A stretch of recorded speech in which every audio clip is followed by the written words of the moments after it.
પોરબંદર અને જૂનાગઢના ઘેડ વિસ્તારના લોકો માટે મોટા સમાચાર। ઘેડ વિસ્તારમાં પાણી ભરાવાની સમસ્યાઓના આ જ વર્ષમાં અંત આવશે। ઘેડમાં ભરાતા પાણીની સમસ્યાનો ઉકેલ જૂન 2026 પહેલા આવશે। વિધાનસભા ગૃહમાં જળ સંપત્તિ મંત્રી ઈશ્વરસિંહ પટેલે આ ખાતરી આપી છે। ઘેડ વિસ્તારમાં પાણી ભરાવાની સમસ્યા માટે 1425 કરોડની યોજના બનાવવામાં આવી છે। 3 તબક્કામાં આ યોજના પૂરી થશે। અત્યાર સુધી આ સમસ્યાના નિવારણ માટે સમિતિ તેનો પ્રાથમિક રિપોર્ટ પણ આવ્યો હતો અને મંત્રીએ સ્વીકાર કર્યો કે છેલ્લા 10 થી 15 વર્ષથી અહીં વધારે વરસાદને કારણે પાણી ભરાઈ રહે છે। ઘેડ વિસ્તારમાં પાણી ભરાવાની સમસ્યા માટે 1425 કરોડની યોજના બનાવવામાં આવી છે।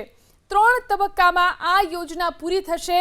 અત્યાર સુધી આ સમસ્યાના નિવારણ માટે સમિતિ તેનો પ્રાથમિક રિપોર્ટ પણ આવ્યો હતો અને મંત્રીએ સ્વીકાર કર્યો કે છેલ્લા 10 થી 15 વર્ષથી અહીં વધારે વરસાદને કારણે પાણી ભરાઈ રહે છે।